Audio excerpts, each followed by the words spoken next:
Commish cast. We got a lot on the agenda tonight, and looking forward to it. And Christopher's back Yes. from all of his travels all over the place in Europe and Africa. So really, really cool travels. Yes. So if you haven't seen his pictures, you should look at them. Yeah. Yeah.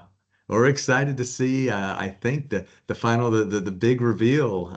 Yeah. It's been a few months and certainly some I think some awards that are probably up for grabs that we're not sure exactly how the final tally Yeah, goes. I So think there's gonna be some awesome. surprises. I've been I sitting on bet this you. for a while. I've been dying to like put this out there, by the Yeah. way, and hear you guys as When was the commentary. last podcast we recorded? I think we did January, and So we Yeah, haven't the done since the end of Super Bowl. January. yeah, we did Okay. Super Bowl. So End of January, yeah. yeah, end of January. So it's been a little while. So we'll go ahead and roll right into it. Yeah. Ready. So Yeah. let me share my screen. All right. Let's see here. All right, can y'all see it? Yep. Okay. All right, Yes, good. yes. Very nice. All right, so we'll go ahead and start. This is, I always kind of look at the awards like we're wrapping up the 2025 season, rolling in, and we'll start getting into 2026, with the spring owners meeting. All right, so here is the All Florida Conference selections. Okay. So, Stafford wasn't too surprised there. James Cook got unanimous. I was surprised Derrick Henry didn't get unanimous. I was kind of like, wow. Adams and Pickens, Trey McBride, Yeah. Travis Kelce, both Wow. got unanimous. Jason Myers, and then Christopher had the pretty much had the defenses cornered in the Florida's conference. All three of them listed were his teams. I'm surprised Jason Myers wasn't unanimous as well. That dude, I mean, Yeah, he I was too. scored 1 billion points this year. Yeah, he there was one person who voted for Cameron Dicker. Okay. So it was close. Same thing with Henry. Derrick Henry, one person voted for Saquon. Okay. In that. Huh. In that. Yeah. There Probably. really wasn't much anybody that close. Puka got 3 votes in wide receiver, but really nothing close in this conference at all. Yeah.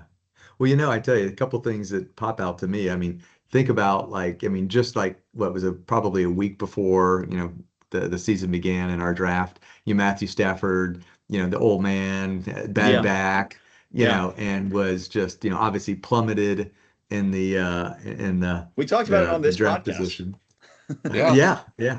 And he like comes back with a vengeance, certainly to do that. And then you've got, Trey McBride. I mean, talk about, that was, a huge trade that, almost, got the Warriors to their first championship, and to be a unanimous all Florida conference selection. That's a pretty big deal. Another thing oh, sorry. No, go ahead. I was just going to say, another thing I'm noticing is there's 0 Riot Squad players. Not too unsurprising. My team wasn't great this year, but I did make the conference championship game. So, well, I do want you to notice one thing. This is true. A team is missing, and it's not you, Austin, but there's a team that will be missing from just about all the awards this year. Okay. All right, so just keep that in mind. Yeah, keep that in mind, as we kind of go through this. But okay. Josh Allen got a few votes for quarterback, but Stafford pretty much dominated. That makes sense. I'm assuming you guys saw. I don't keep up on the stuff as much as I did when I'm back in the States, but seeing, I think I saw it today. Maybe I was dreaming. I might have been, but Travis Kelce signed a 3-year extension. Mm-hmm. Yeah. So really? Apparently, I was confused too. Apparently, it's just a 1-year extension, but the back 2 years are voidable. Yeah, they're structured in a way that it can spread out the cap hit for this year into the future. Well, so it's pretty much a 1-year deal. It's like, dude, you don't need the money. Your wife's going to have more money than pretty much, Bill Gates. So it's like, but okay, whatever. So I think he just didn't want to go out the way he did, like the way he did last year. I mean, we'll get into this when we get into the free agency talk too, but it'll be Yeah. really interesting how fast Patrick Mahomes comes back Mhm. for the Chiefs. Yeah. But that we Which is- can save that for the free agency Yeah. talk. All Yeah, right, yeah. so here's the Georgia conference. You know, the only thing that, would surprise me before the season Sure. was Bo Nix. Like, you wouldn't think Bo Nix wouldn't get it, but and it was close. I mean, it was kind of spread out a little bit in there. Jalen Hurts got a few votes. Even Brock Purdy got a vote in there. But Not a ton of great quarterback play.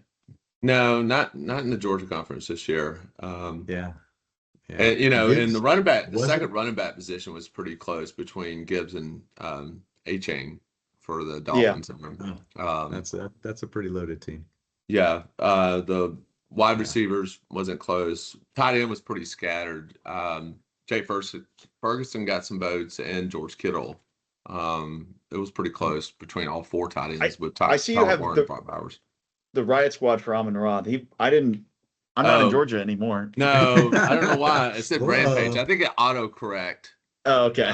I'll fix that right now. I think it was like so used to putting that. So there you go. So yeah, I don't know why. Maybe just started typing R and went to you. So but yeah, so that was that's the Georgia conference. I mean, there's three unanimous selections, and then yeah, and I think we know what you're we're alluding to. Yeah. I'm gathering that now. Yeah, the team that maybe won the breakout championship. Yeah. Might be. I just, as I was putting this together, I was kind of like, So Wayne, if you're listening, I love you, brother, but people didn't vote for you. So. Well, it's kind of like the no name defense of the Dolphins. 19 the 72 Dolphins undefeated, stuff like that, and they were just the the no name defense, and just a bunch of just great hard workers, and that's what it came down to. No superstars. So yeah, no head knockers on here either. No head knockers. They did get an award later on. They'll get one, but maybe some they didn't want. But yeah, so it's kind of interesting to see there. So we'll go ahead and move forward. So we got MVP. I'm going to start at 5. So any predictions for MVP before I reveal it? What? I really have no idea. I know he kind of sloughed off at the end, but I mean, think Jonathan Taylor. I mean, I think that was, just the way he kind of, carried the Thundercats, and except for maybe a decision or two, they could have had their first championship by him, but maybe that's why he didn't. I don't know. I'm just not feeling that he's going to win it, but that's who I voted for. Mm-hmm. I could see Trey McBride getting some votes. I don't think he won. I could see maybe JSN possibly. Okay. New highest paid wide receiver in the NFL. Yeah. Yeah, the Falcons keep dragging their feet on Drake London. I'm like, hello. So we'll start off with 5. Josh Allen. Okay. He got 16. Okay. Number 4, JSN. JSN. Yeah. Here you go. So number 3, Trey McBride. All right. McBride, yes. Two people I mentioned. Yeah. Good to hear. Good. Yeah, I'm glad for that. He was just like so much better than everyone else at that position this year. It was unbelievable. And they finally had a quarterback throw touchdowns to him. Right. And then he was traded. And that's which I think changed the trajectory of both teams there. It was like yeah. I mean, I think it was a good call. I'm just going to say that as tough as it is, I'll speak up for my former partner who traded him. But hey, he had so many weapons at the tight end position that to be able to trade it was smart. You always trade from surplus, and exactly. I don't blame him. Number 2, Matthew Stafford. Okay. All right, and then number 1, Christopher, you nailed it. Jonathan Taylor. Yeah. Yeah. So, it's kind of like there was a point in the season where he was scoring 3 touchdowns every single week, and it was like Yeah, yeah. I mean, It's so funny. It's kind of like it's funny how like the BFFL is like, like mirroring the NFL, how they always, give, I mean, you almost never see, anybody but a quarterback win, the yeah. NFL MVP. And so for us, it's almost always a running back. It's Yeah, crazy. I mean, yeah, even when we've had amazing, Tyreek Hill seasons Hmm. or amazing Trey McBride or yeah. Travis Kelsey or whatever. It's crazy. And so The Yeah. A really interesting point about that, Christopher, to me is that I feel like over the last 10 years there was a big shift in like, and we see it now where, and we'll get into this again with free agency. Running backs have been so devalued in the NFL, where like the best running backs are getting $10 million a year, let's say, and the right, best wide receivers are getting 40. right. And there was a little bit there where, you know, I think in fantasy football, it felt like, oh man, running backs, like you get one good one and then you load up your team on quarterbacks and wide receivers. But Hmm. the past 2 years in the NFL has felt like it's been back to that running back heavy focus, Hmm. and getting a lot of good running backs is really Well, important again. well, I think teams are shifting, like they're going to like really two deep safeties now, right? Yeah. And taking Yeah. away like the long ball and making teams drive the ball downfield. And it's like when you have maybe seven guys in the box, it says, hey, you should run the ball. And Yeah. so I think, the pendulum has kind of swung back, It's also but made, I agree, and it's also made Yeah. receiving running backs super important too. Like Mhm. Jonathan Taylor, Saquon didn't get as much this year, but people like Bijan and Gibbs. Yeah. and Mhm. Gibbs, yeah, like Yeah. those kind of guys are Yes. super important.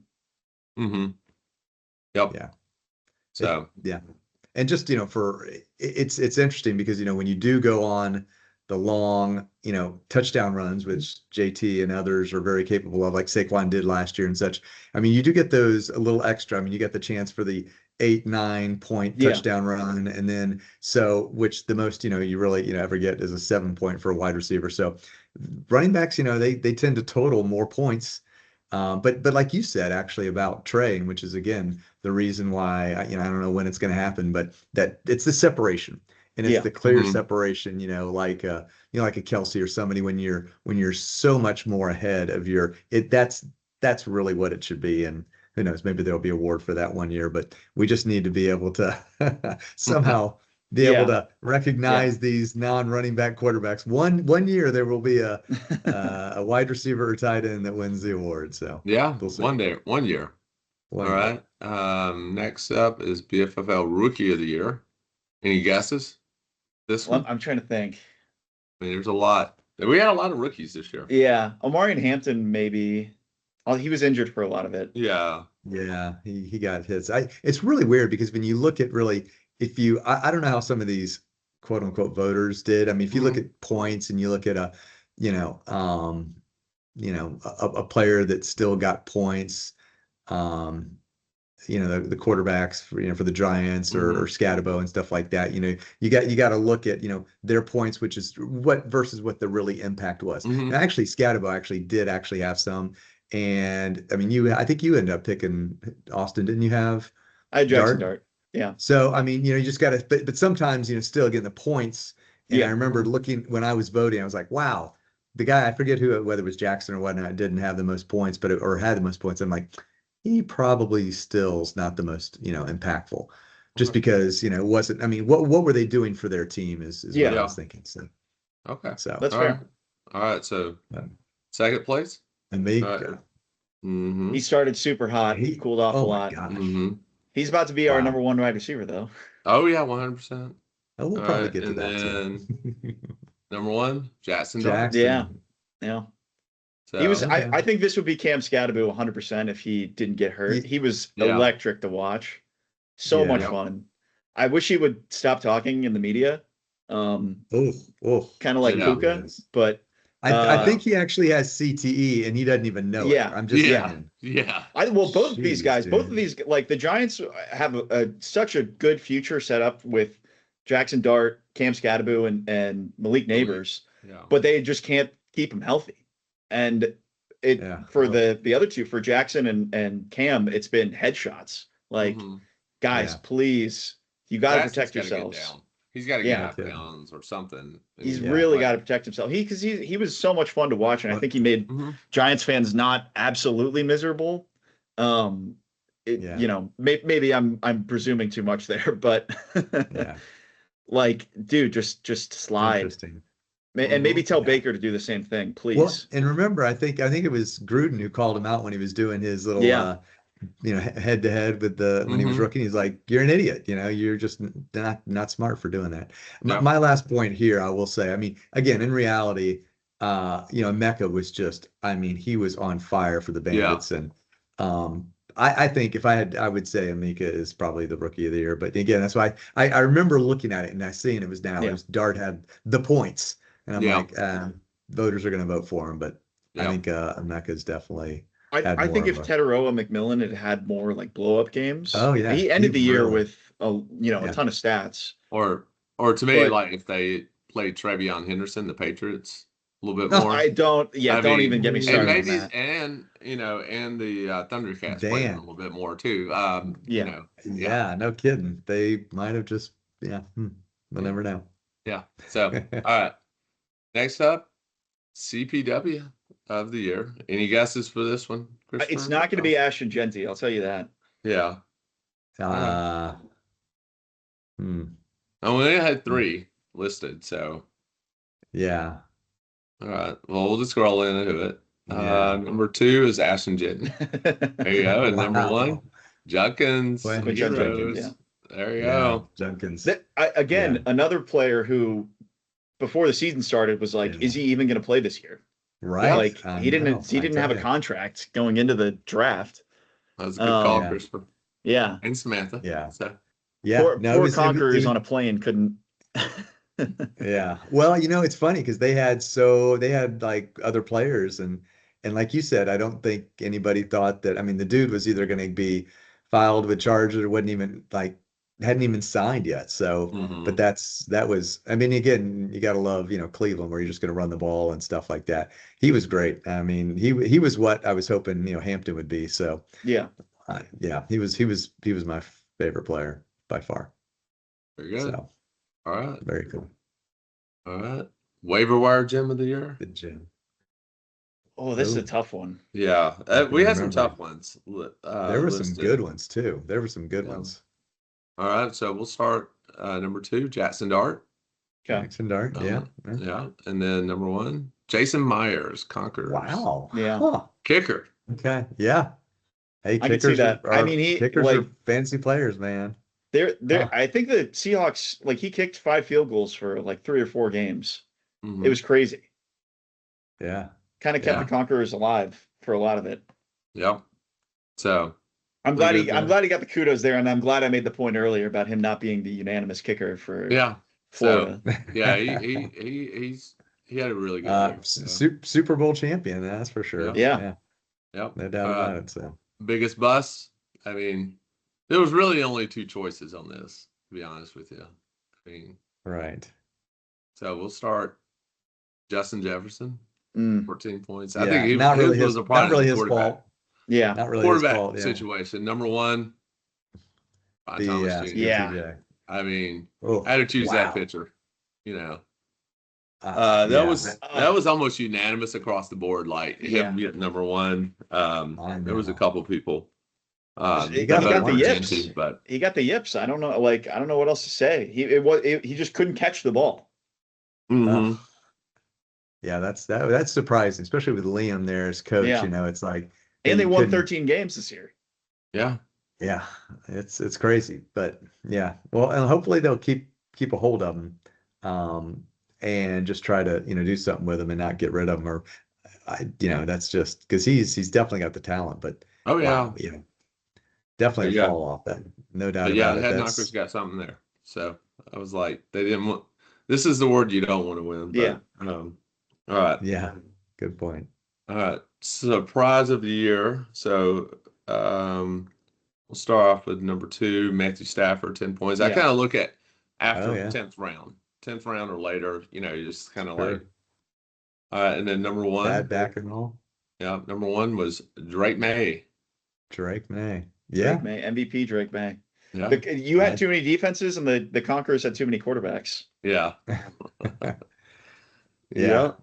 I could see that, man. He put up some points. So and who would have thought, again, the Patriots, I tell you, that turnaround, just the whole team and him and Travion, and just it was crazy. I mean, to think that they were in the Super Bowl It's is still kind of that shows to me like it comes down to coaching. Like Mike Vrabel, 100%. I mean, just like I want to run through a wall for that guy. Yeah. Oh, don't worry. We're going to talk a lot about coaching come the free agent. Yes, Christopher and Austin rant session, I'm sure.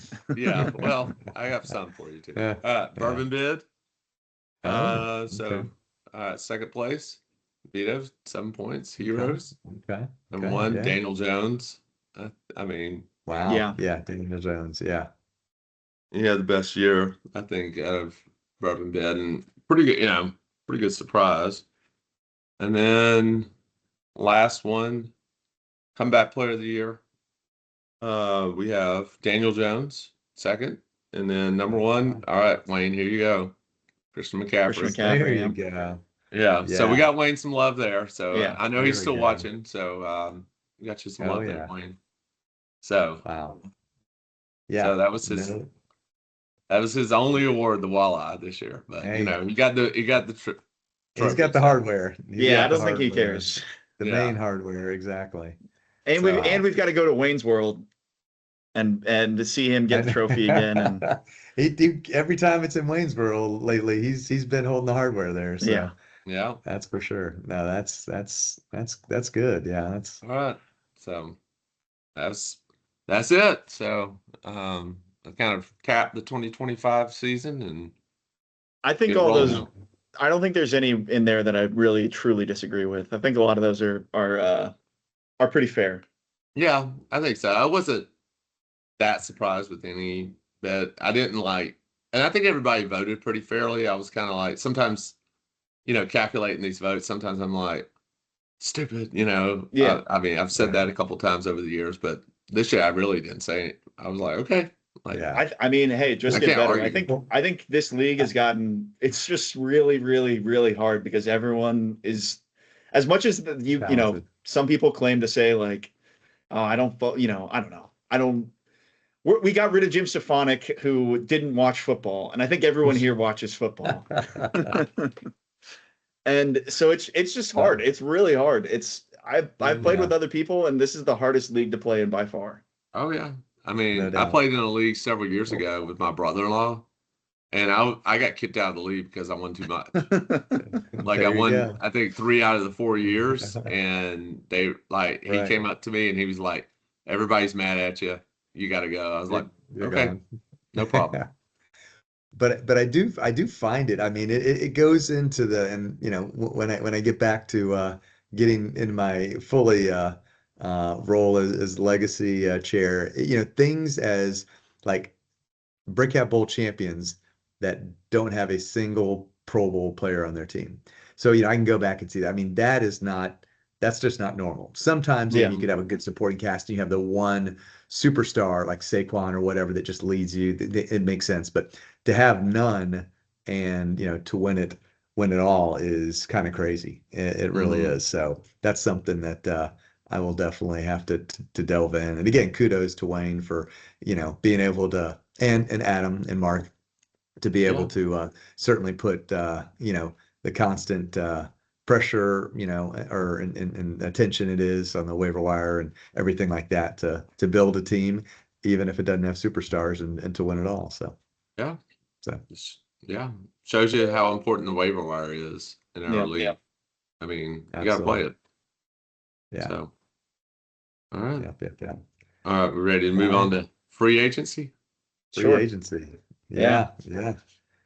Nothing happening in Tampa land, that's for sure. So I got to lead off with this because I think we, meaning Austin, me, and the whole Tampa Bay fan base, really wanted to know kind of what was going to happen. I think we all were hoping. I don't know what your percentage was, Austin. I think mine was really like 75%. I think he'll stay, but 25%. I think he'll do what kind of happened. And then to hear his last quote, which I kind of put in our text, which basically said, you know, it wasn't the money, obviously, because we offered him so much more, and we only had one attempt. We didn't even get a chance to make a second attempt. And then the other part saying it really wasn't the coach, which, maybe Mayor, I don't quite believe in that. But the third point, which he went out and actually said, This was which brutal. which Yeah. was really, unfortunately for me though, I understand it, Oh, totally. but it's brutal to say, when you walk into a place like Levi Stadium. So Wayne, if you're still listening, yes, kudos. Yeah, you've got a great fan base. You got a fan base that loves its team, shows up no matter what, unlike the Bucks. And he's like, that gives me chills. I wanted to play for like a team like that. Yeah. But it's still it's a kick in the gut Yeah. for the Tampa Bay fan base. And I think, unfortunately, I don't think he needed to say that. He could have done whatever, because honestly, as much as he's going to be the, top 5 players that ever play for the Buccaneers, and I'm still going to kind of cheer for him. Certainly not this year or next year or the year after that, because he's on another team. Yeah. Maybe when he comes back to get the Ring of Honor, but you just didn't need to say it. Yeah. It's like one of those, Yeah. just to say what he did say early on when he was saying, I think I'm the key ingredient to San Francisco winning it all. That's 100%. But don't kick the Buccaneer fan base, the 30,000 that you really do, that are loyal fans that love you like nothing. But so that to me was, it was hard to take. Yeah. Yeah, I agree with you. I think I was more delusional. I was probably at like 95.5. Like I was like, there's Okay. no way. Like I've seen this so many times. He'll come Right. back. He won a ring with us. Like he doesn't have much more to prove. And I think the big thing too was and people posted this a lot after and before, was in 2024 when he signed again, when he was talking about maybe potentially retiring at that point, even 2 years ago. He was like, I want to be a Buck for life. Like had all Right, these quotes yeah. about like, loving this Yeah. team and this town and growing up here and all of this kind of stuff. So for that to go out the win, like if we hadn't won in 2020, okay, I would totally understand this more. If we did, you won a ring, I guess you won't always want to keep winning a ring. And he looked Right. at the situation and said, we are not, which I fully agree with him, because I've got a lot of problems with what's going on here. Yeah. And Yeah. so that was maybe why I was more delusional. But yeah, the fan base thing, it really, it ticks me off. I get it. Like we're sort of invaded here by, and we have been for a long time, but especially more recently by Northern fans that don't, they come from the Northeast and they don't give up their old allegiances, which I don't blame them. Like you absolutely should not when you move to a new city. Okay. And they come in and they take over, and it's 50-50 Eagles fans when the Eagles play here. It's like I went to the Jets game this year, and it was 30% Jets fans when they were 0-4, and like Right. what I don't know what's going on. And so I don't fully blame him for that. And it's frustrating, and I don't know why the Bucks don't get the same support that especially a team like the Lightning do. Like the Lightning, I know this is a football podcast, but I look at a team like the Lightning that have sold out Amalie Arena or Benchmark International for 15 straight years. And they are like the epitome of they're the pinnacle of sports franchises to me, as far as like ownership, the way the team is run, the way they treat their fans, the fan experience. I went to the outdoor game. That was the best game I've ever been to at Raymond James Stadium in my entire life. And it was a Lightning outdoor hockey game. Like it helped that the game was absolutely incredible. Like we came back from 5-1 down. Yeah, that was awesome. And it was so cold in Tampa that it was the ice was too cold. They apparently like they have like limits on, like the ice has to be a certain temperature to keep from cracking. And so they want it to be slightly warmer than what it was outside, which was like 37 degrees and windy and freezing. Gosh. But the atmosphere for that was better than any Bucks game that I've ever been to. And it was like, and let me, it's funny you say that, Austin, because it's so, I had on my Facebook feeds, so here I am in, in France, and I'm seeing and my Facebook fans, not just my Buccaneer fans, but literally. So here's my Buccaneer bucket. You got Frank and your dad and all these people, whatever. And then everybody over here, I mean, my childhood friends, people that I didn't, I mean, everybody was there. I mean, literally Tampa was there. And it was so cool to see these people who had never even gone, maybe some had never even gone to a hockey game, but it was this unique thing. It was at Raymond James. It's kind of like going if Led Zeppelin was coming back and they were at a concert stadium at Raymond James. So it was really neat to see that. So that's what you almost want, like, for the Bucks, it's like, where is that they should all be there and just not go when, the losses start coming. And again, it's just, it's I mean, but I think that's what, like, a lot of games are like in, like, Buffalo, like a Thursday night game in Buffalo in December rowdy, is going to be crazy. And the same thing in San Francisco, like San Francisco, when they go to LA, when they play LA in LA, they take over LA Stadium. Like, they have an incredible, again, Wayne, I don't know how much more kudos you can get on this podcast, but the to the victor the spoils. The San Francisco fan base is nuts, and we simply don't have that. And it's frustrating. I don't know what else we can really do, other than just show up and support like we do. But I know, and then so it comes down to me, and I'm trying not to be a hypocrite, because I know John and so many of other you and you guys, I mean, you've always heard me say, you don't go for the money, you go for the ring, whatever, which is kind of, or it's the loyalty kind of thing. Yeah.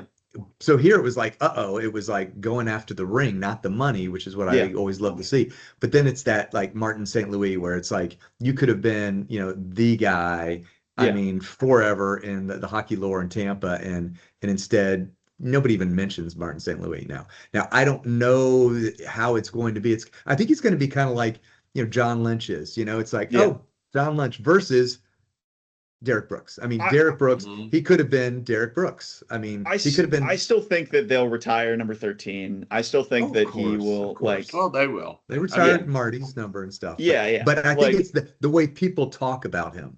It's not going to be Mike. It's going to be Derek Brooks. I mean, there's only one, Well, and I think, like, for him, I mean, if he just came out and said, "Hey, I'm chasing a ring. I'm going after this second ring," I don't think, the structure's in place in Tampa to win it. I could respect. You don't throw fans under the bus. You just don't. I'm sorry. Like, you really don't. You got. I mean, Tampa fans have been so loving to Mike Evans over the years. I mean, I personally thought he would just retire as a Buck too, but also you might not see that. Also, let's see how you're the grass isn't always greener. Let's see what it's like biting on a different kind of apple with a different sort of pressure in San Francisco versus playing in Tampa. Like, a lot of the reason a lot of superstars like to play in Tampa, especially in hockey, but in football too, it's like, you're the hero here, but you can go to the store and no one will bother. Like, it's not like the media is on top of you 24/7, like in a place like New York or Dallas or Philly or something like that. So I don't know. Maybe he won't get, maybe San Francisco is not that intense, but we'll see. It could be a different level of scrutiny that he might not be accustomed to. Yeah. Well, also, I think, like, like in Tampa, if he gets 4 catches for 55 yards, I mean, you guys are not going to be mad at him for a game. San Francisco, he gets 4 catches for 55 yards, drops a pass, a couple passes. I mean, it's a different microscope. Yeah. For him. So that's sort of what I mean.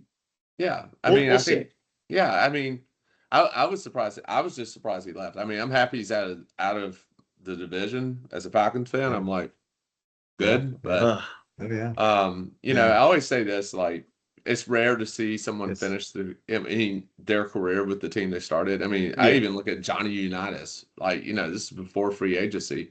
He finished his career with the Chargers. Jerry Rice, Jerry Rice. A lot of these guys just go to a different place for a couple of years. Favre, Brett Favre. Yeah. Well, but a lot of it is even just, I mean, honestly, I hate to say it. Rodgers. But even look at Derek Brooks. I mean, we cut Derek Brooks.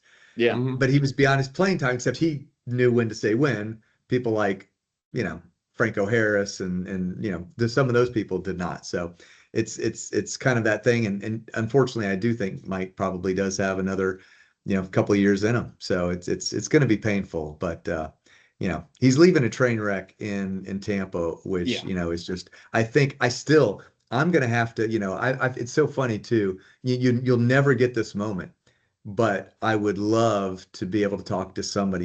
You'll never talk to the Glazers. You'll never be able to even talk to Jason Light, but it's like talk to somebody like, I have access to like, Casey, who is, their team, Social media, spokesperson and stuff. Mm-hmm. I mean, how in the world do we still have a coach that obviously your best player, one of your greatest players, takes a look and says, we can't win with this guy?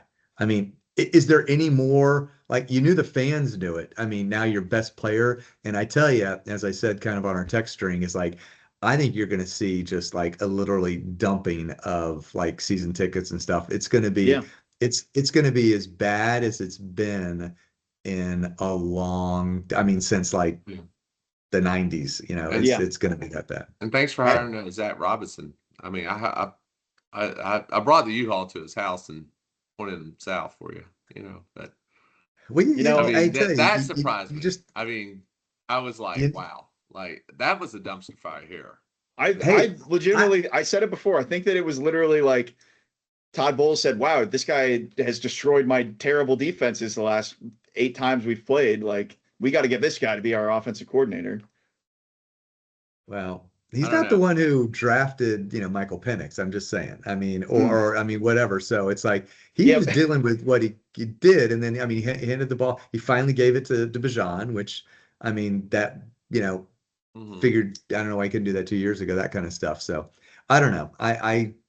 It couldn't be worse than Mr. We could talk for an hour about Todd Bowles. I don't particularly want to, because it kind of makes me sick to my stomach. I think that third down and 28 just sent Mike Evans over the edge. Yeah. Absolutely. I think when we went the video of him on the sideline screaming, "What are we doing?" Yeah, and then walking down the tunnel and just maybe they'll lift, like you said, Austin. Maybe they'll lift the curse up here. Like I don't think we'll be very good up here this year. I mean, I have low expectations for the Falcons. I think the winner of the NFC South might go 7-10.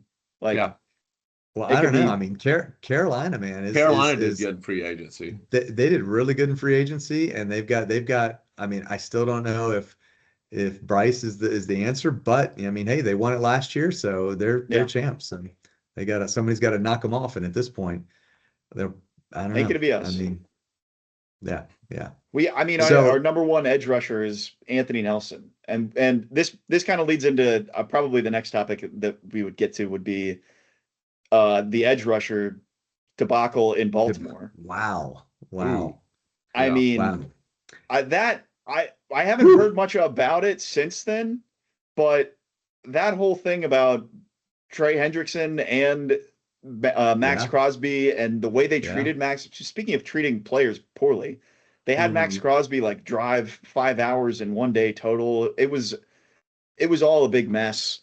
Like, I don't know how Baltimore handled that. And then they have the gall to say afterward, "Oh, we were trying to sign both of them," and it's like, come on, guys, are you serious? Well, give me a freaking break. I mean, he didn't even meet the GM. Like, but it's all right, guys. It's a business. So, I mean, all of a sudden, here you go, not having to give up, 2 first-round draft picks, getting the same caliber player. I'm not saying it's right, but I mean, I don't think we can live in la la land anymore and think that's everybody was like shocked. Like, I mean, that's like basically, I'm sure Cincinnati or Hendrickson's agent called him, said he'd love to play with you for that kind of money. Yeah. Okay. I don't blame them. Yeah. I totally think that it's the right move, what they've done. And I don't blame them for it. I just think that the way that it went down was super weird, and I've never seen it before. And I'm wondering how the league will end up reacting to it. And not just like the teams, but the NFL itself. Yeah. Because they don't like, I'm sure they don't like the attention on their league being like, "Oh, wow, massive trade, superstar player, first round picks." And then a couple of weeks later, the team decides, "Oh, we're not doing that." Like, that's not a great look for the NFL. That is very true. It's kind of weird, that whole thing of just the weird part that, trade is not official until.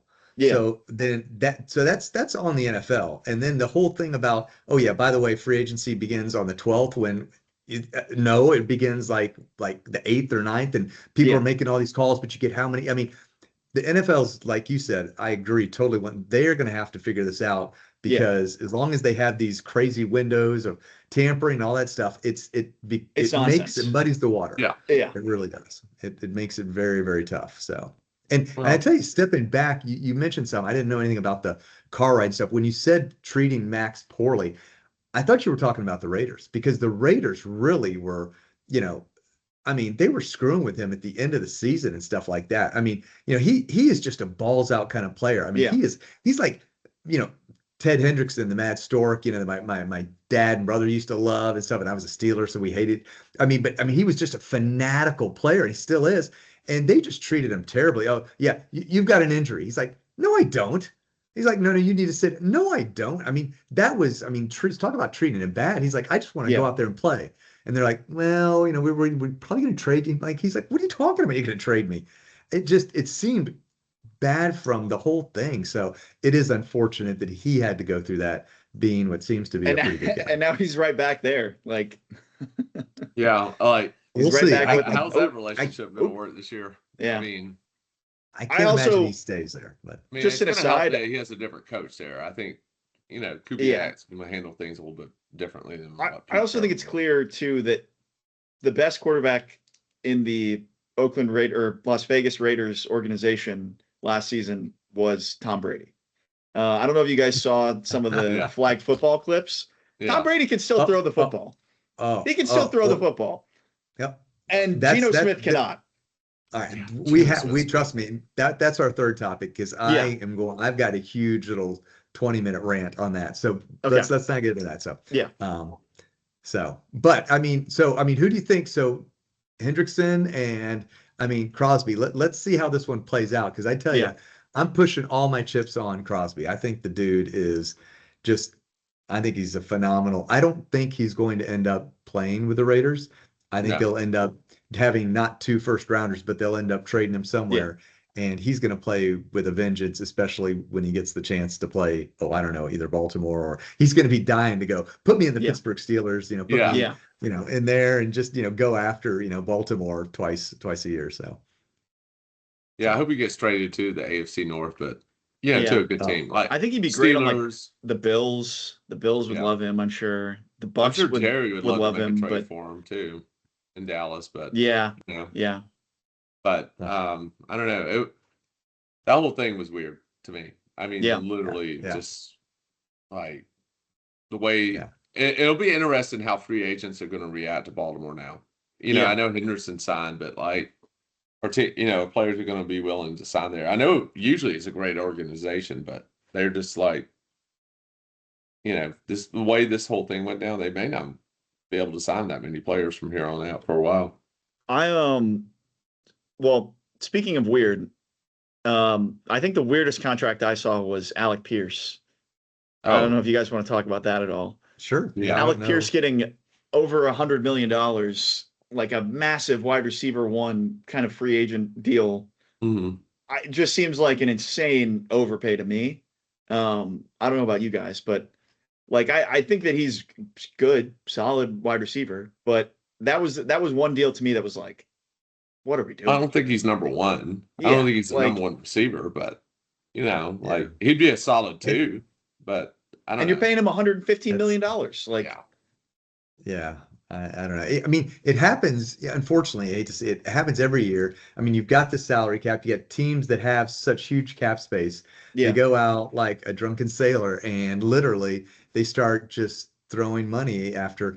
And it's the whole thing about free agency. I think we've all figured out is that you sign your own, and then for the holes you do have, you try to maybe you make a trade. Honestly, we'll talk about it, I'm sure, even though it's not technically free agency, the Waddle trade. But you go out there and you look for pieces that you really need to fill in, and you try to make the best of it. And you're right, Austin. I can't justify how and you saw it, you always love it when, free agency trades and you get to see the top 10 worst free agency signings and Yeah.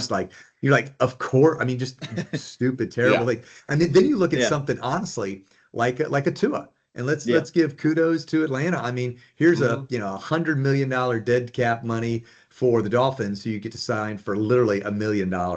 And just like Baker, where same thing came and Yeah. ended up being a superstar, literally our franchise quarterback.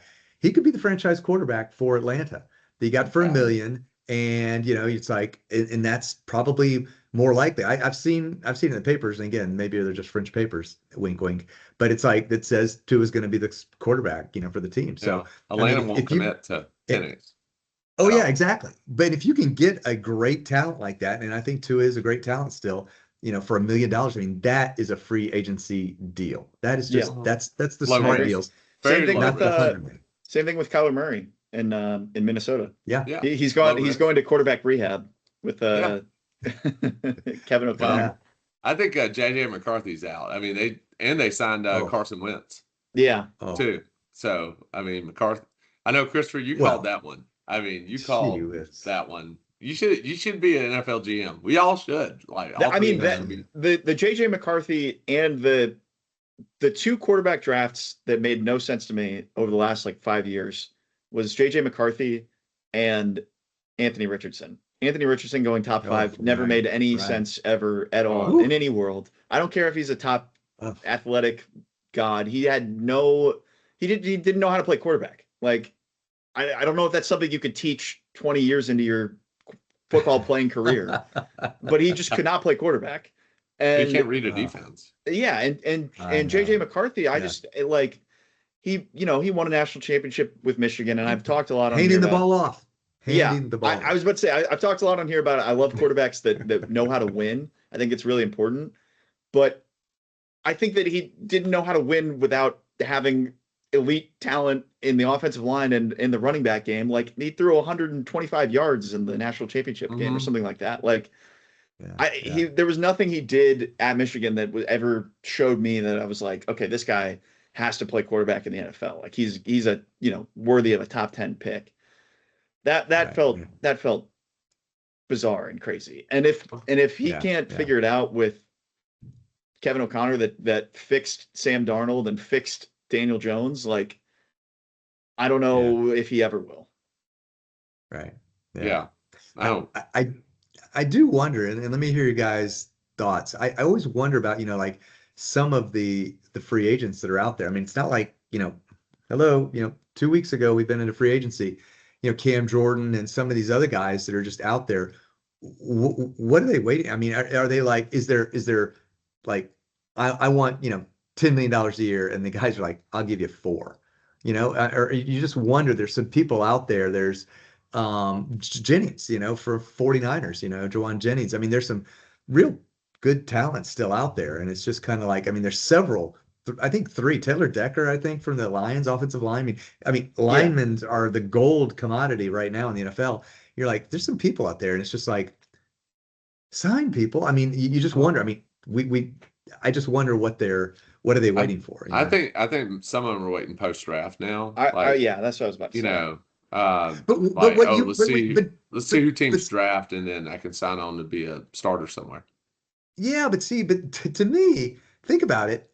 Post draft, you've lost, like, teams go into the draft and they're like, oh, we're gonna have to fill needs, and they fill their needs. And even if they're terrible, going to be playing as soon as you get drafted, you think the guy's good because you drafted him, right? Especially general manager. So you're like, you're not going to all of a sudden go, oh, well, we drafted a 3rd round and a 6th round offensive lineman.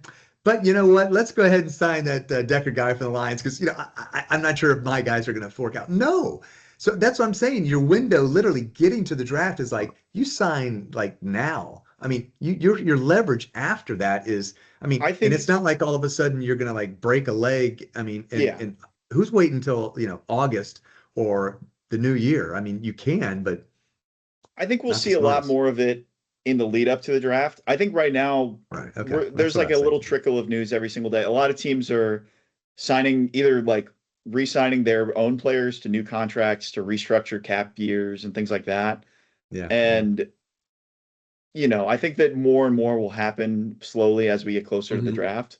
But I do agree with Matt. I think part of it too is like, man, we really didn't have anyone we liked at offensive line, and this guy's still out there. Like, let's go get him, something like that. So I can think see that. that's Yeah. that could still be a line of thinking. But I agree with you too that you're also like, well, shoot, we might not be able to get a good offensive lineman in our draft. We should go out and sign this guy right now. Mhm.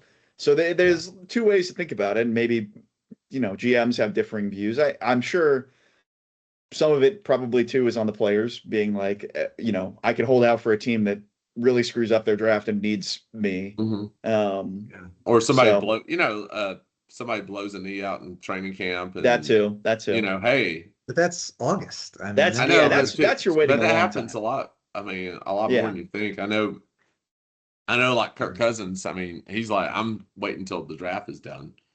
I mean, somebody will sign oh him, yeah, I think, but somebody's like, gonna sign him for sure. I mean, because he learned his lesson from the Falcons. I mean, so yeah. he's kind of holding out. I mean, he still thinks he's a starting quarterback in the league. I mean, I think he could be with some of the Oh, quarterback talent out there right now. no Like Yeah. doubt. he I could mean, he could start in a lot of places.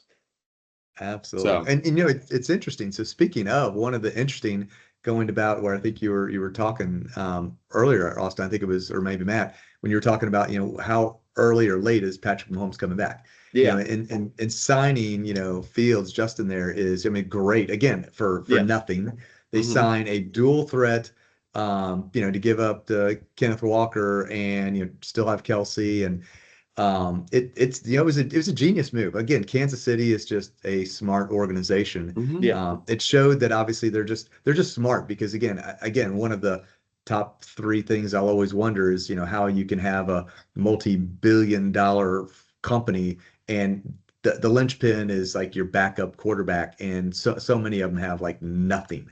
And to see that in theory, Justin, he might even start the first couple of games, but he'll be a yeah, really good backup just in case. And so I thought that was a yeah. No, genius move there. that was why I brought it up earlier because I wanted to say Okay. basically exactly that. Like I think that Okay. it was a really smart move by Kansas City. Yeah, I mean, there are teams that are consistently run well, and that they're run Mhm. well, and they make the smart and the right moves. And yeah, I mean, the thinking of Kansas City, maybe this is a topic for a different discussion, but there's been a little rumblings around the league recently around the um the grades, the franchise grades where you Mhm. like you grade your Yeah. team and they like Yeah. didn't make them fully public. And then Right. like the NFLPA elected a new guy who's apparently like in bed with the league and Better than in bed with your sister-in-law. Sorry. It's I don't know what you're referencing, but the NFL like PA person was like it was doing it was like sleeping with his sister-in-law. Ooh. oh, I thought that was the same guy that they just made the executive director or something. No, they There was some guy that that resigned and now he's back as the leader of the NFLPA. well, it Oh. can't be this guy. So no, this is the new guy that was hired was not this guy. This guy was Regardless, it's like it's a little worrying maybe for years down the line of certain ways the league is kind of taking control more and more away from the players who are already fighting from a limited position. Like, in a lot of the talks about baseball recently, it's like the worry about the salary cap is like once the salary cap happens, that's the max of the players' power ever. Like right now, this players have a solid amount of power in baseball. Once the salary cap is introduced, your bargaining power against the ownership is limited from that point forward because you're capped on your salary, and fighting for that, is tough. And so I've seen like articles the last couple of days about the NFL wanting to do something really, really stupid that I really hope that they don't do, which was have an 18 game season and then cap players at playing 17 games at the most. So you can only hmm, play 17 games over the course of an 18 game season, which I think is just wow, that'd be a, crazy. a nightmare for fantasy No, football yeah, on top of being a nightmare for the Yeah. NFL in general. Like, can you imagine like Patrick Mahomes? You're like, hey, yeah, you've played your allotment of games your this season. allotment. You got to sit out the next Yeah, one. Like, championship, our 2-week championship game. He's like, I'm sitting out one of those weeks, you know, yeah, like, and like they call in on Sunday morning and they're like, well, actually, Kenneth Walker's not playing this week. Saquon's not playing this week. taking This is his his week. break Oof. week. And Wow. so I don't know. There's worrying rumblings on the horizon Huh. with a lot of this stuff. But well, and I think that 18-game schedule is Interesting. coming sooner than later because the Super Bowl is going to be here in 2028, and they haven't put a date on announce it. the date. Yeah. Yeah, so Yeah. they're thinking that's when they're going to push for an 18-game Yeah. schedule that year. Well, And yeah, they I need tell two you, bye weeks if they're going to do that. You have to have 2 bye weeks. Yeah. You can't. yeah, Well, I think they're yeah. looking at playing every team overseas. I mean, you're seeing that shift. I mean, like Ugh. everybody's going to have a game overseas, Yeah. which I'm okay with. I'm like, okay, you're just suspending your game, but then so I have 17 games here and 1 game overseas, and you have 2 bye weeks. I mean, Yeah. Well, I mean, I guess to go back to one thing is sometimes, you just have to realize, especially, and I'm a huge, I would love to debate this with anybody, but it's like you have to have a salary cap. It Oh is yeah. what maintains and you just Yeah. gotta, yeah, you might say they're limiting their bargaining power. Well, as long as they have free agency, you guys are fine. Yeah. I mean, the money now Mhm. is ridiculous anyway, but aside from that, you have to control the spending so that you don't get to what's happening in like English Premier League and just again Yeah. baseball, where the bad part about baseball, you are finally getting like the super team, which is kind of crazy to think that you're having that in baseball, which has 11 different players versus you have NBA, which you thought that was going to happen and just ruin the league. But just the amount of money that you spend, and there is a limited amount. I mean, you could go crazy and you can implode, and that's where you see just a lot of craziness, especially again the soccer world that I'm learning more and more about. So Yeah. it's just something it's No, smart. It's listen, I fiscal don't disagree with responsible. you. And Oh, I right, think right. I No, think from the yeah, I think baseball needs a salary cap. I think they're going to Mhm. have a huge labor strike or lockout oh next yeah, season. Mhm. We're heading for the doomsday scenario there, but um, I just know that in a when you in the NFL, we're a league where the players' power is already limited, and especially like players have to take what they can get because the average NFL player lasts like 2 or 3 years, like that's it. So you have to yeah, make your money then, and it's hard to really fight a lot of that. So the owners already have a ton of say and a ton of power when it comes to a lot of these negotiations that I worry about. I don't know. It just makes me worry about the longevity of the NFL. Um, there's so much money to be had that yeah, I'm not too worried, but the quality of the games, it feels like maybe just because I'm more aware of it, it feels like it's already slipping with injuries and increasing the amount of yeah, games we play. I don't know. yeah. I'm Well, I'm not trying to be a doomsayer. I'm just saying maybe Yeah, 10 no, years down the it, line, I'll look back on this video and say, oh, well, I was kind of spot on. no, I think you're right too. And I tell you, it's interesting that it just kind of comes full circle. We were talking about Scatterboo and what he was saying about Yeah. CT, and it's funny. We were watching a movie. And we came across and we watched it. It's one of those that literally, I you can't pass up. And it was Concussion, with Will Smith, Yeah. Mhm. and I hadn't seen it in probably, gosh, I don't know, like a lot of years, and it was amazing just to see, it started off, with Mike Webster and just it hit all the people and you think of Junior Seau and all, I mean, it was unbelievable to see like how impactful it is. And so I mean, I think of all the things, for the NFL, I think they're going to be fine except for safety. I just think people Mhm. are getting, I don't know if you just saw the Texas El Paso or UTS, whatever, but the kicker, the guy ran a full. You'll see it's coming out. It's over. It's just viral. So he's a kicker, runs like a 4.45, kicked a 70-yard field goal, was 12 out of 13, and he's just this phenomena. He's just an amazing athlete, and that's your kicker. So, I Yeah. mean, it's amazing that, I mean, just the unbelievable, as we've seen just in all the pro days and the Yeah. combines. I think, so for the NFL, and I know we're more of a football podcast here, but I mean, you look at it, safety, I think, is going to be the one issue that is going to be the downfall. Yeah. And when I say the downfall, I think it's gonna change, because it's literally the gladiator sport that is just it. You're gonna have a Daryl Stingley kind of thing that's gonna happen, and it's gonna happen to like Tua did, and how that was crazy, Yeah. and then but you're gonna have somebody like, maybe like get paralyzed or something like that, Yeah. and just something's gonna happen, I think, in the next, I'll say 5 years, that'll just change the game forever. I fully agree with you. I think maybe this could lead into Yeah. into talking about flag football. Flag football. Yeah.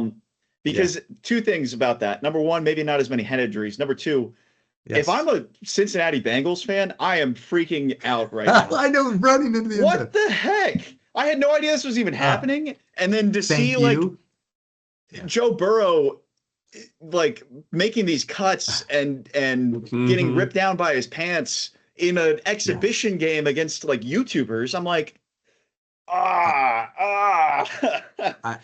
I tell you, and that's the tough part about it. So, I'm just getting, just looking at a couple of Bleacher Reports or whatever. And so I'm looking at, and unfortunately, it's funny, Austin, the girl that I was trying to connect you with, so hopefully you can still do that. So she had posted, I'm here at the Flag Fanatics. She was there as part of the NFL and stuff like that. And it was amazing, because the only thing that was coming out was, Tom Brady hitting, Stephon Diggs, whatever. And I'm like, oh my gosh, I've got to check this. See what? If you actually went in there and saw how amazing Team USA did, not only did they tramp through, whatever you want to say, destroy all its competition, they went 3-0. Not only did they go 3-0 and win it all, they never did not have a possession they didn't score a touchdown. Wow. Never. They had one kneel Wow. down. They had one kneel down in 3 games. They did never not score a touchdown. I mean, that is dominance. And it was so glad to see, because I tell you, the crap of like, oh yeah, I'm going to go in there and we're going to be playing in the 28 Olympics. No, you're not. Because, I tell you, I have a specific, as you know, love for flag football, and seeing the talent that, it's, again, started with all the girls. And it was fantastic just to see the level of flag football, how it's gone and stuff like that. The quarterback, Daryl, forget his last name, but I mean, he is just phenomenal. And Burrow, Brady, whatever, but it shows what a talented bunch. Yeah. It'll be great to see. Absolutely. That's what I mean. It was like, it was clearly, it's a completely different skill set. Like, you see, there was some receiver going around, and I'm like, that dude is breaking NFL players' ankles. Like, the tactics on dodging, getting your flag pulled is completely different than dodging a tackle. So it's a very, very, very different game. And maybe they're not A+ athletes like the NFL, but they're A+ in their sport versus in their sport. Right. Yeah. And I think flag football in NFL is, I mean, like you said, it's different skill level, different level, different.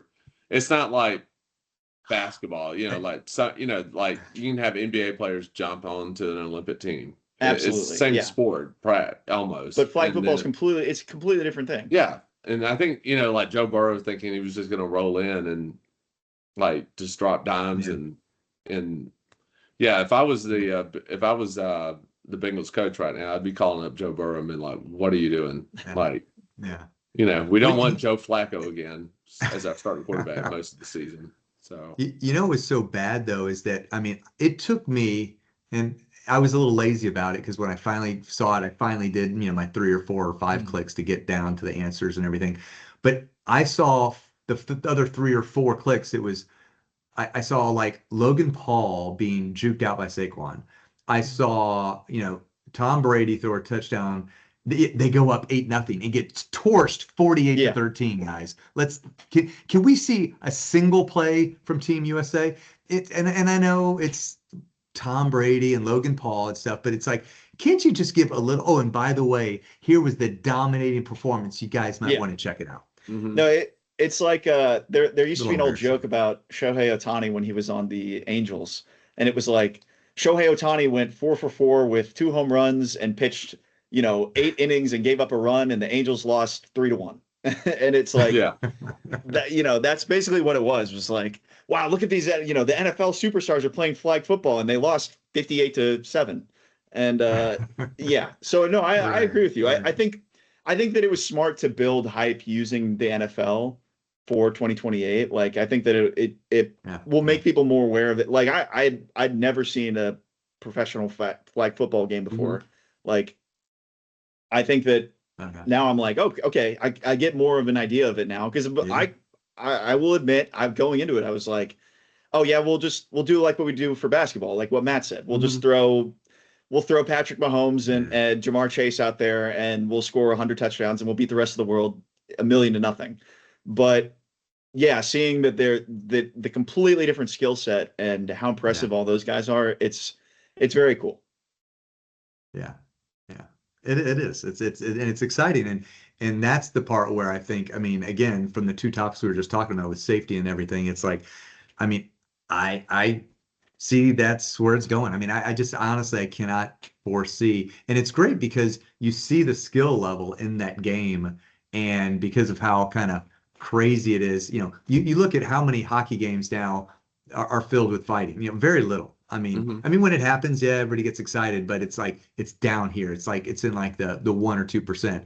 And it used to be some of the reasons some people went to hockey, but you look at a skill level and you see that, like you were saying, that what a skilled game could be with flag, and obviously you can still have. I mean, you can play an NFL game literally like flag. I mean, they just you can block, that kind of thing, Yeah. versus you can't block in flag how they play it now. But those kind of things, those nuances, I think is where it's going, between that 5 and 10 year period where we'll see it. So Yeah. I think they should have made Guardian if you're going to keep full contact and keep, yes. which I like. I love the hits and I love all of that. You got to make everyone wear a Guardian cap. Make it mandatory. Like, there's no reason it shouldn't be at this point. I don't care. Like, Romeo Dobbs cracks me up every time I see him catch the football, but he's a great player and it doesn't hamper him really. Like, make it mandatory. And it's smart that he wears it. I mean, like, he cares about his safety, absolutely, and his health. absolutely. And I'm like, it looks weird. Like when he does catch it, you're like an alien out there. Compared to everyone else. But well, and you saw at least, I know, during the offseason, it hasn't been that long already, 2, if not 3 guys, the Chicago Bears guy, whatever, another guy, I mean, just retired, and it's after their like, their first contract, and they're like, okay, I got my 15 million, 20 million. I don't need to sign for 60 million. I'm investing in it. It's just like Gronk. Gronk never spent a single dollar of his, NFL contract. He just, I think of Ali Marpet too. Endorsements. Ali Marpet retired at 28. Yeah, absolutely. And you're just thinking about where people are not going to be, and just as the players, like I said, it's just it's going to be interesting to see how the evolution happens. So, without a doubt. We went way more into the existential existence of football, but I like it. I love having these kind of conversations about it too. More like, even more than just the Dolphins, man. What are they doing? Blowing up their whole team? Probably smart.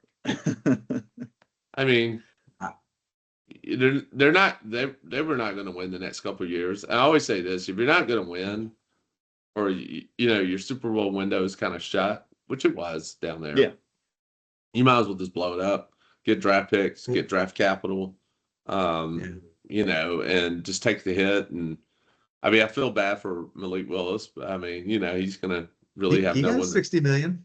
Yeah. Okay. I mean, I think he's. I don't totally feel bad fine, for his Matt. wallet, but I do feel bad. Like, I think he's going to be the scapegoat down there. I think if you told me before last year started, like, hey, Malik Willis is getting a $60 million contract next year, I'd be like, wow, that is amazing, fantastic for him. Like, and I think he would say the exact same thing. He'd say, I don't care if I'm throwing to no one.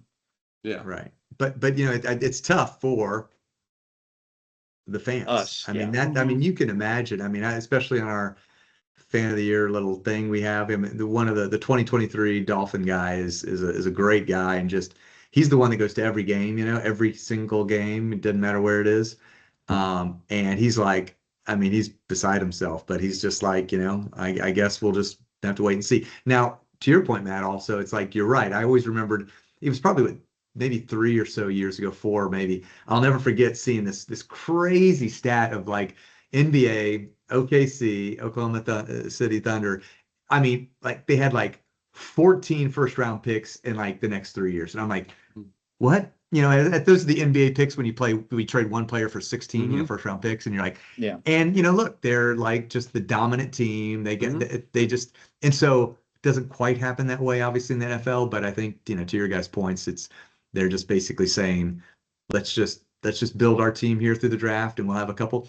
And that's honestly, I mean, you look at the like the Marlins, did in baseball. You just go up, win it, go down, terrible, go up, win it, and then so maybe that's what they're looking for. I personally would, I mean, if like Levante retires, I mean, we only have a couple guys. I mean, in Tampa at this point, it's worse than the Dolphins almost because we're still trying. And we're in a really weird in between spot.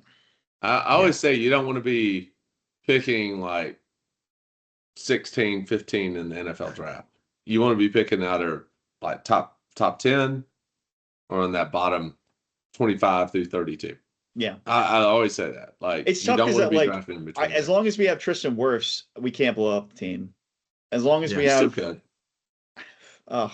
Well, I mean, like I look at the Falcons this year. I mean, we signed all these guys to 1-year deals. Basically, I'm like, we're seeing what we have this year. I don't think we're gunning for the division this year. I think that we had a little window for a little while, and poor coaching really killed us. Yeah. I think like Bijan, I think Drake London is our 2 guys, and then we're just going to kind of see what we have. I mean, our GM has already gone on record. This will be the last year that we only have 5 draft picks in the draft.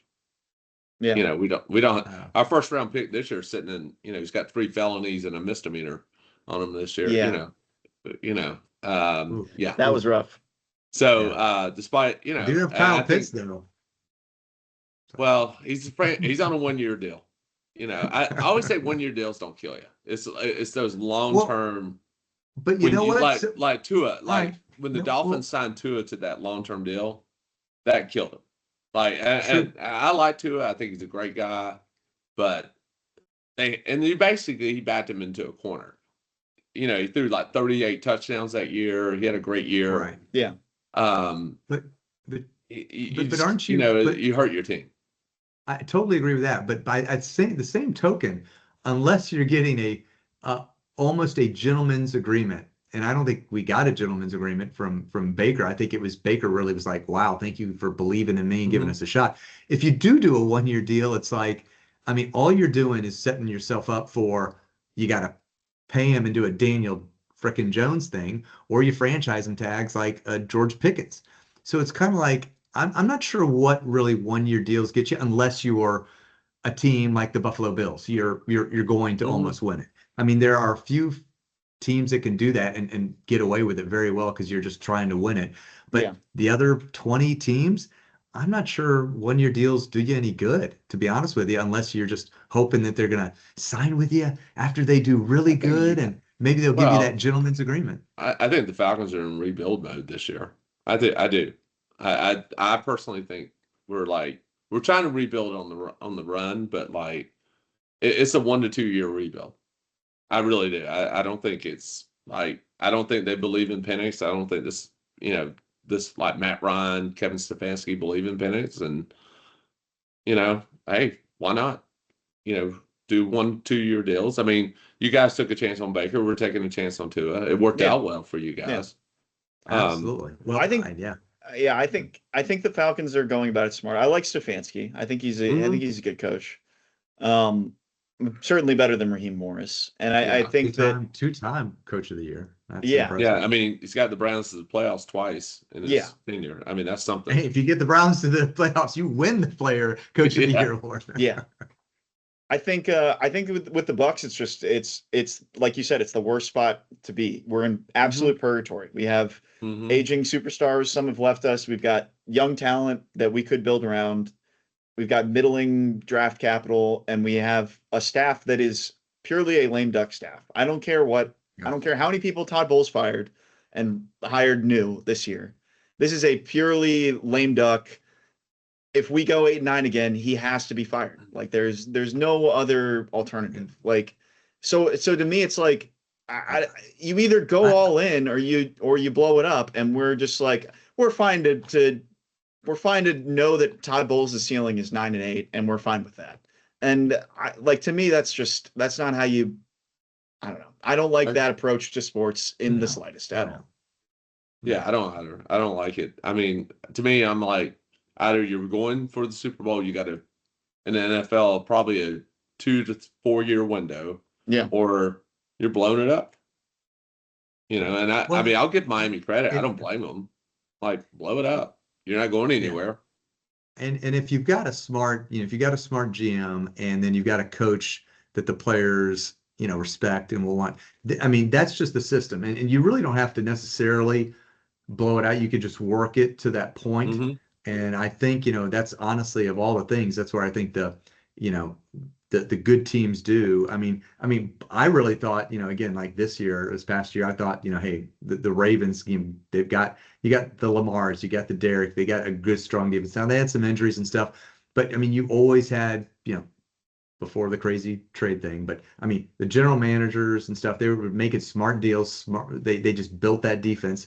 You had a great coach in Harbaugh, and it was a machine, kind of like in Pittsburgh, but I mean, they were close enough where they could do some things and get there, and they had solid organization. And then there's some organization that just continually can't get out of their way. And unfortunately, the Bucs are now in that. And I love what the Broncos did. You have a quarterback on a rookie deal. Yeah. Go for it. Absolutely. Go get Jalen Waddle.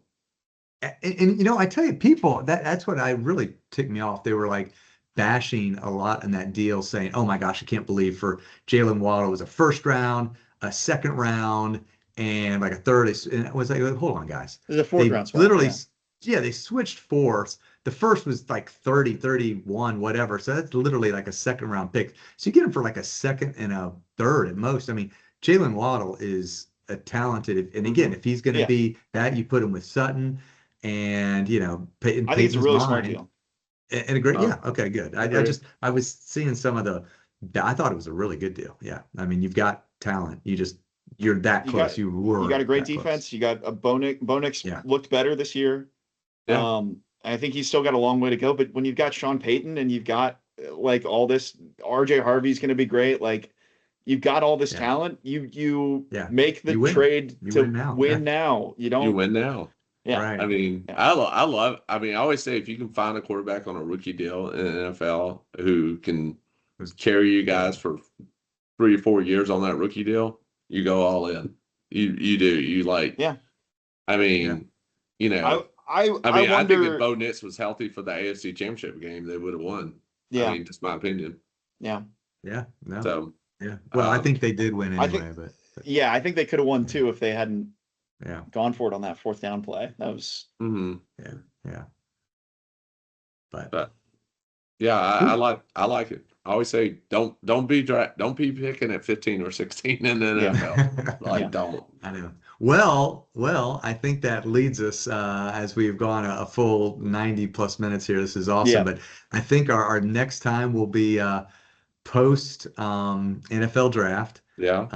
I think that's you don't want to stay until 4 a.m. to watch with us. Well, it'll be I'm kidding. I don't blame you.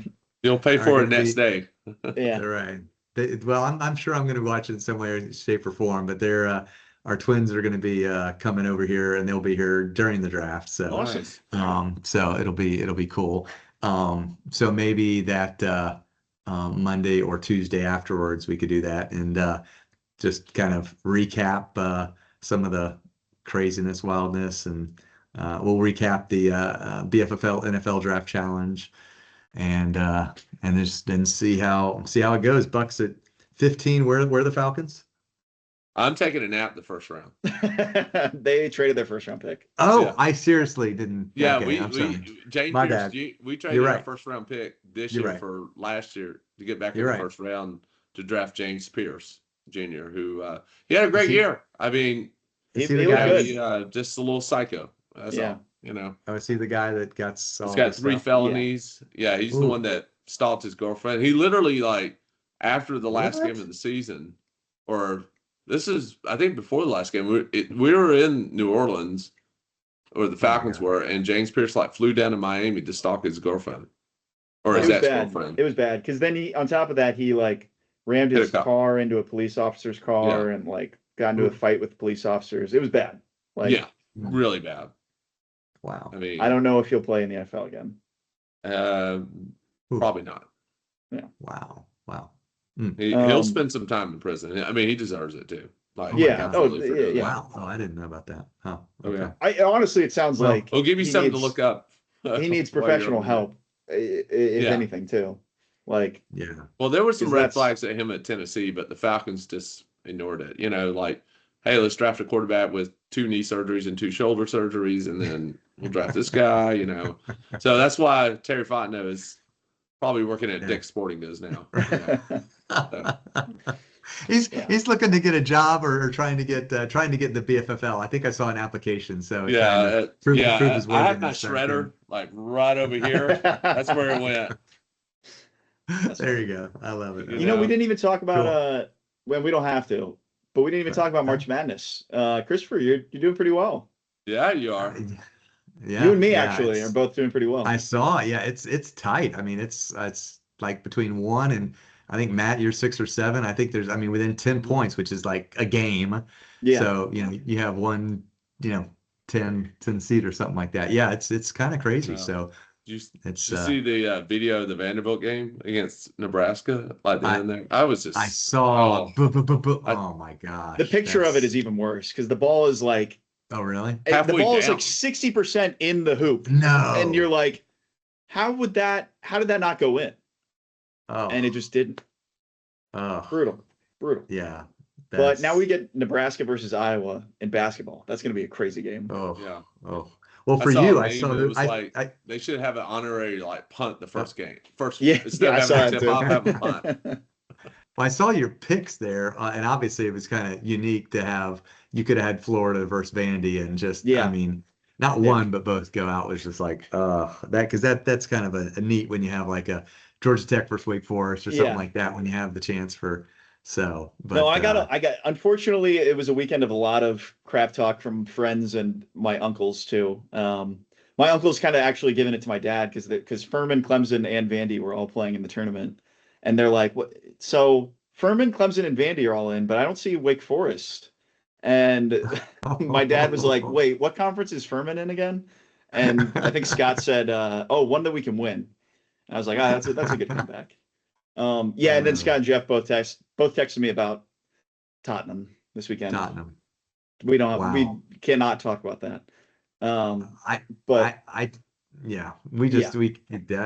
That is crazy. I mean, just being, the more and more I've got a wonderful newsletter. It's called the Tap Out or something like that, and it's a beauty. I mean, it helps me. I finally now understand the League Cup. It's called the Carbonell Cup. I'm understanding more each and every day, and it's amazing. Like I said, like Tottenham just being one of those, like 6, that they could actually go down, and like you, and then just hear you talking about it, and then to like, I mean, how could you like put Evan Nielsen out or whatever? I mean, it's just some of these crazy things. Hey, Matt, I'll put it in football terms. Imagine if like Michigan, University of Michigan, imagine if they had went like 2-10 and they were on the verge of getting relegated from the Big Ten to the MAC. That's kind of what it's like. Ooh, like that's brutal.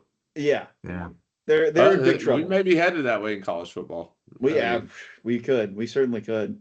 Thankfully, I'm not too worried about Vandy. Apparently we've got really rich donors because they've spent a lot of money on our football and basketball teams. Well, you also got a good TV market. national. Yeah, I mean, you that's gotta it. have the national TV market. That's it. Yeah. I mean, We don't have the huge fan base that a lot of the other SEC teams do, but I'm not worried about them in yeah. there. I mean, Nashville's a big market, and Yeah. it'll be TV markets and money, rich donors, and I think same you're going to see probably about 64 teams break away from college football, the NCAA, and just kind of form their own thing. So Yeah. Oh, whoa. Well, let's end with this, just because it pseudo goes back to the March Madness. Maybe we were first were talking. I heard one little story say that we're not really seeing the Cinderella stories. Certainly didn't really this year, just because of like NIL. Now you can look at Kentucky and whatever they flame out, but I think all in all, there could be something to that. I mean, like I said, you get some strength. Now, at the same point, you can, like I said, have some teams that aren't traditional powerhouses and they have some great donors, so they can have, I mean, anybody that has donor money can have NIL. So I don't know. I don't 100% buy in that, but there's got to be a reason you only have like one. What, Texas is the lowest seed that's there, and they're like they're rich 11. donors. So. I mean, they Yeah, got rich donors. They got deep yeah, pockets. but I mean, they're not, they're not, UC Santa Clara or somebody like that. No. I mean, there's none of those that really were the true Cinderellas, which is really what makes March Madness. There's no doubt. I mean, nobody's going to care when Arizona, Michigan, Connecticut, and Duke. Houston are playing in the Final Four. I'm not watching any of that. It's like, but you put one team in the, the Sweet 16 or the Grade 8, everybody's going to be watching. So. I agree. Yeah.